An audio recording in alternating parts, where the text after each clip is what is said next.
Hey, I'm going to talk about a thing that I don't really want to talk about and hope that it's helpful, and we'll see how it goes. My older brother died from cancer, and he was an awesome brother, an awesome dude.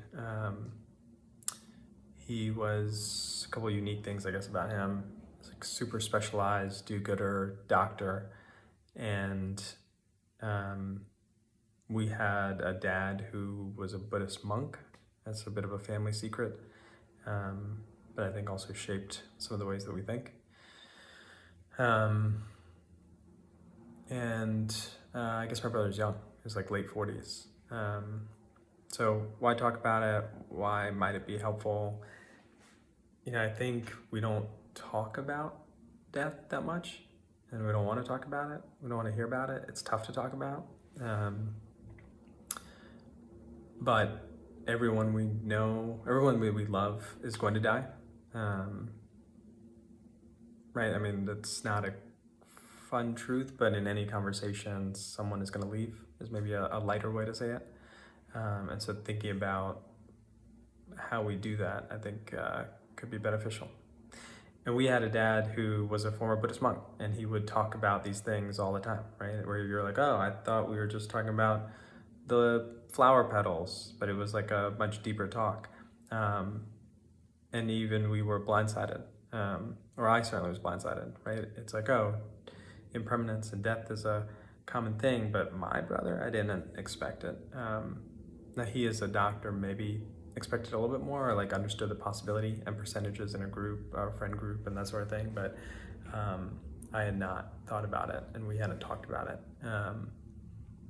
As my brother said in his speech at my dad's funeral, how to give the speech that you never want to give. So maybe if we talked about it more openly and more people talked about it and talked about their loss, then maybe it would help reduce taboos and help prepare us. And I wish I had been better prepared.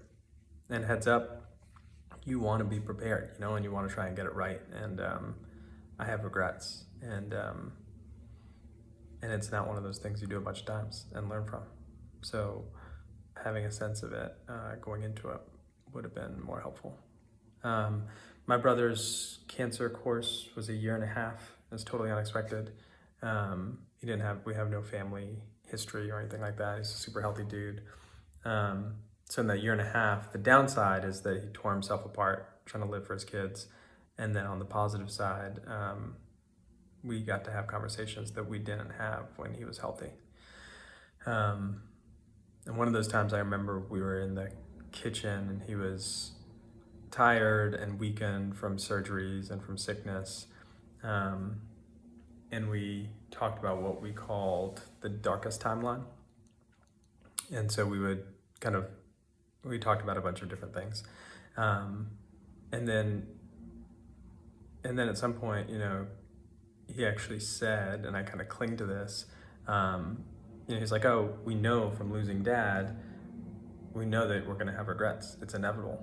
And we can't talk about all the things. And we have to be both okay with that.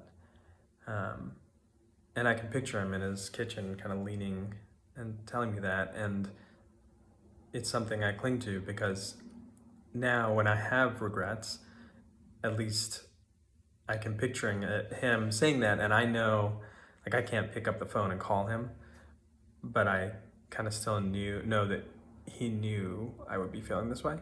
And so I think that is meaningful in itself and is a conversation worth having, right? That you won't be able to have all the conversations. Because in that way you get to keep having at least that one conversation with him.